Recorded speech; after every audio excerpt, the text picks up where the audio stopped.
ನಾವು ಯಾವ ಉದ್ದೇಶದಿಂದ ಈ ಒಂದು ಮೈತ್ರಿಯ ತೀರ್ಮಾನ ಮಾಡಿದ್ದೇವೆ, ದೇವೇಗೌಡರ ಒಂದು ಸಲಹೆ ಮೇರೆಗೆ, ನಮ್ಮ ರಾಷ್ಟ್ರೀಯ ಅಧ್ಯಕ್ಷರ ಸಲಹೆ ಮೇರೆಗೆ ನೆನ್ನೆಯೂ ನಾನು ಹೇಳಿರ್ತಕ್ಕಂಥದ್ದು 3 ಕ್ಷೇತ್ರಗಳ ವಿಷಯದಲ್ಲಿ ನಾವು ಕೇಂದ್ರದ ಹೈಕಮಾಂಡ್ನಲ್ಲಿ ಮನವಿ ಇಟ್ಟಿರ್ತಕ್ಕಂಥ ನಿಮ್ಮ ಮುಂದೆ ಇಟ್ಟು ಮಾಧ್ಯಮ ಸ್ನೇಹಿತರ ಮುಂದೆನೂ ಹೇಳಿದ್ದೆ. ನಾನು 2 ಸೀಟ್ಗೋಸ್ಕರ, ಯಾಕೆಂದರೆ ಅದು ಮಾಧ್ಯಮಗಳಲ್ಲಿ ಬಂದಿರತಕ್ಕಂಥದ್ದೇ ಪದೇ ನಾನು 2 ಸೀಟ್ಗೋಸ್ಕರವಾಗಿ ಶ್ರಮ ಹಾಕಬೇಕಂತಕ್ಕಂಥದ್ದು. ಅದರಲ್ಲಿ ಯಾವುದೇ ರೀತಿಯ ನಮ್ಮಲ್ಲಿ ವಿಶ್ವಾಸದ ಕೊರತೆಯಿಂದ ನಾನು ಹೇಳಿರ್ತಕ್ಕಂಥದ್ದು ಅಲ್ಲ.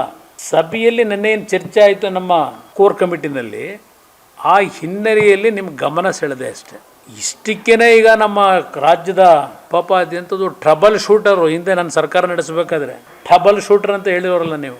ಪಾಪ ನಮ್ಮ ಪಕ್ಷದ ಬಗ್ಗೆ ಭಾಳ ಅನುಕಂಪ, ಅವರಿಗೆ ಭಾಳ ತ್ಯಾಗ ಮಾಡಿ ಕುಮಾರಣ್ಣನ ಅಧಿಕಾರ ಉಳಿಸೋಕೆ ಪ್ರಯತ್ನ ಪಟ್ಟರೆಲ್ಲ ಇವರು.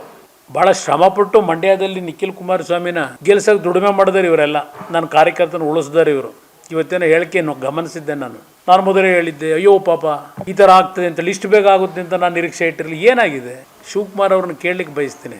ಇವತ್ತು ನನ್ನ ಪಕ್ಷದ ಪರಿಸ್ಥಿತಿ ಬೆಂಗಳೂರು ಗ್ರಾಮಾಂತರ ಜಿಲ್ಲೆನಲ್ಲಿ ಪಾರ್ಲಿಮೆಂಟ್ ಕ್ಷೇತ್ರದಲ್ಲಿ ಈ ಹೊಂದಾಣಿಕೆ ನಾನು ಮಾಡ್ತಕ್ಕಂಥದ್ದಕ್ಕೆ ತೀರ್ಮಾನ ಮಾಡಲಿಕ್ಕೆ ಮೂಲ ಕಾರಣ ನೀವು 2018 ಸರ್ಕಾರ ಮಾಡಬೇಕಾದ್ರೆ ಕುಮಾರಸ್ವಾಮಿ ಅವರು 5 ವರ್ಷ ಇರಬೇಕು, 5 ವರ್ಷ ಬೆಂಬಲ ಅಂತ ಹೇಳಿ ನಾವು ಕೊಟ್ಟಿದ್ವು. ಪದೇ ನಾನು ಪಟ್ಟು ಶ್ರಮ ಇದೆಯಲ್ಲ ಅವತ್ತು ಸರ್ಕಾರ ನಡೆಸಬೇಕಾದ್ರೆ ಯಾರ್ಯಾರಾದರೂ ದುರುಪಯೋಗ ಬಳಸ್ಕೊಂಡಿದ್ದೀರಿ, ಉಪಯೋಗ ಅಲ್ಲ ದುರ್ಬಳಕೆ ಮಾಡ್ಕೊಂಡಿದ್ದೀರಿ ನೀವು. ನನ್ನನ್ನು ಪದೇ ಯಾವುದೋ ವೆಸ್ಟ್ ಎಂಡ್ ಹೋಟ್ಲಲ್ಲಿದ್ದ ಜನಕ್ಕೆ ಸಿಗ್ತಿರಲಿಲ್ಲ, ಪದೇ ಹೇಳ್ತೀನಿ. ನಾನು ವೆಸ್ಟ್ ಎಂಡ್ ಹೋಟ್ಲಲ್ಲಿ ಜನಗಳು ಸಿಗದೇ ಇದ್ದಿದ್ದರೆ ಸಂಪರ್ಕದಲ್ಲಿ 109 ಕೋಟಿ 14 ತಿಂಗಳಲ್ಲಿ ನಾಡಿನ ಆರೋಗ್ಯದ ಒಂದು ಸಮಸ್ಯೆಗೆ ಒಳಗಾದಂಥ ಬಡ ಕುಟುಂಬಗಳಿಗೆ ಪರಿಹಾರ ಕೊಡ್ಲಿಕ್ಕೆ ಸಾಧ್ಯ ಆಯ್ತಾ? ನಾನು ಪದೇ ನನ್ನ ಮೇಲೆ ಕ್ಯಾರೆಕ್ಟರ್ ಅಸೋಸಿಯೇಷನ್ ಮಾಡ್ಕೊಂಬಂದಿದ್ದೀರಿ. ನಾನು ವ್ಯಕ್ತಿತ್ವ ಪ್ರಶ್ನೆ ಮಾಡಿದ್ದೀರಿ ನೀವು ನನ್ನ 14 ತಿಂಗಳ ಆಡಳಿತದ ಬಗ್ಗೆ. ಏನು ದೊಡ್ಡ ಅಪರಾಧ ಮಾಡಿದೆ ನಾನು ಅನ್ನೋ ರೀತಿಯಲ್ಲಿ? ಯೋಗ್ಯತೆಗೆ ಸರ್ಕಾರ ಹೋದ ಮೇಲೆ ಸರ್ಕಾರಿ ಬಂಗ್ಲೆ ತೆರವುಗೊಳಿಸಲಿಲ್ಲ ನೀವು. ಆ ರೀತಿ ನನ್ನ ನಡೆಸ್ಕೊಂಡ್ರಿ ಪ್ರಾಮಾಣಿಕವಾಗಿ. ಅವತ್ತೇನು ಸರ್ಕಾರದಲ್ಲಿ ನಾನು ನಾಡಿನ ಜನತೆಯ ಸಮಸ್ಯೆಗಳನ್ನು ಬಗೆಹರಿಸಲಿಕ್ಕೆ ಪ್ರಯತ್ನ ಪಟ್ಟೆ. ಒಂದು ದಿನ ನಿಮ್ಮ ಯೋಗ್ಯತೆಗೆ ನಿಮ್ಮ ಬಾಯಿನಲ್ಲಿ ಕುಮಾರಸ್ವಾಮಿ ರೈತರ ಸಾಲ ಮನ್ನಾ ಮಾಡಲಿಕ್ಕೆ ನಮ್ಮ ಕಾರ್ಯಕ್ರಮಗಳನ್ನು ಮುಂದುವರಿಸಿ ಕಾಂಗ್ರೆಸ್ ಶಾಸಕರುಗಳ ಕ್ಷೇತ್ರಗಳಿಗೆ ಯಥೇಚ್ಛವಾಗಿ ಅಭಿವೃದ್ಧಿಗೆ ಹಣ ಕೊಟ್ಟಂತ ನಿಮ್ಮ ಬಾಯಲ್ಲಿ ಒಂದು ದಿವಸ ಬರಲಿಲ್ಲ.